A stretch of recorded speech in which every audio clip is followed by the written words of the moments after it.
আজি আমাৰ সুবাইজাৰ আৰু থুৰিবাৰী পাৰিষদীয় সমষ্টিৰ কাৰ্যকৰ্তাসকলৰ সন্মিলন আছিলে।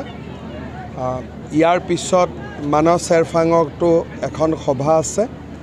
বিটিআৰত যোৱা 3 দিন ধৰি মই যিমান সভা কৰি আছোঁ সকলো ৰাইজে বিজেপিক আশীৰ্বাদ দিছে আৰু মই ভাবোঁ যে এইবাৰ বিজেপিয়ে বিটিআৰত এটা সুন্দৰ ফলাফল দেখুৱাবলৈ সক্ষম হ'ব।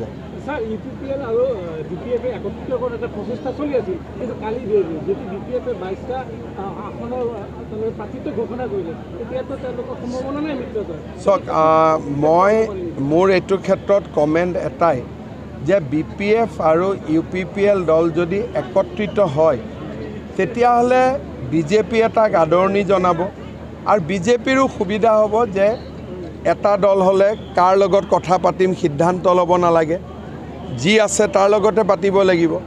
দুটা দল থাকিলে আমাৰো কষ্ট হয়। সেইকাৰণে মই যিমান পাৰোঁ যোনেই মোক সুধিছে তাকেই মই কৈছোঁ যে দুইটা দলৰ মাজত মিত্ৰতা হ'লে বিজেপিয়ে তাক আদৰণি জনাব। এতিয়া হ'বনে নহয়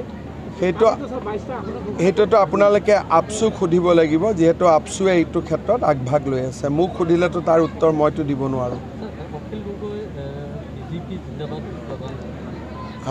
মইতো জানাত বিজেপি জিন্দাবাদ শ্লোগানটো পাব্লিকে দিছে। সেইকাৰণে এইটোৱে প্ৰমাণ কৰে যে ৰাইজ বিজেপিৰ লগতে আছে। কংগ্ৰেছৰ হওক বা আন যিকোনো দলৰ সভাটো যদি আপোনালোকে বিজেপি বুলি কয় কোনেও মুৰ্দাবাদ নকয়, চবেই জিন্দাবাদ বুলিয়ে ক'ব।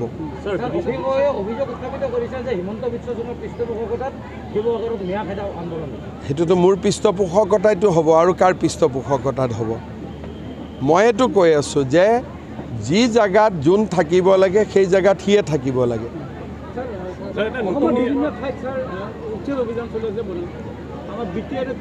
চাওক, বিটিআৰৰ সিদ্ধান্ত বিটিআৰৰ চৰকাৰে ল'ব লাগিব। ইয়াততো মই সিদ্ধান্ত ল'ব নোৱাৰোঁ। গতিকে এইটো ক্ষেত্ৰত আপোনালোকে ইউপিপিএল দলৰ চিফ প্ৰমোদ বড়ো ডাঙৰীয়াক সুধিব লাগিব। আমাৰ যদি সহযোগিতা বিচাৰে আমি আছোঁ।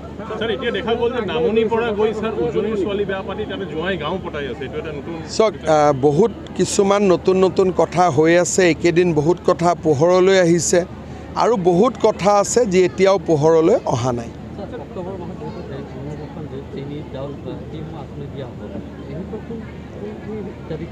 যি যাৰ ৰেচন কাৰ্ড আছে সকলোৱে পাব। চাওক, মই যোৱাকালিও কৈছোঁ যে এজিপিয়ে যদি কোনোবা চিটত জিকিব পাৰে তেওঁলোকে ইলেকশ্যন খেলিব লাগে। আমি বেয়া নাপাওঁ, যিহেতু আমি ইলেকশ্যন খেলিছোঁ তেওঁলোকেও ইলেকশ্যন খেলিব পাৰিব, খেলা উচিত। কিন্তু এনেকুৱা হ'ব নালাগে যে বিজেপিক হৰুৱাবৰ কাৰণে আমি ইলেকশ্যন উঠিছোঁ, তেনেকুৱা হ'ব নালাগে। নিজে জিকিবৰ কাৰণে ইলেকশ্যন উঠাত কাৰো অসুবিধা নাই, কিন্তু বিজেপিক হৰুৱাবৰ কাৰণে ইলেকশ্যন উঠিলে সেইটো বেয়া কথা।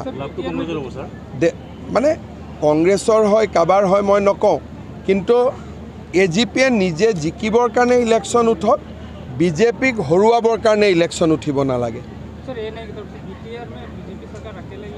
देखिए, अभी सरकार बनाने का जो बात है वो करने का अभी समय नहीं है। अभी तो पहला ये निर्णय लेना है कितना सीट में हम लड़ेगा। पहले 20 अगस्त तक वो निर्णय होगा, उसका बाद सरकार का बाद आएगा।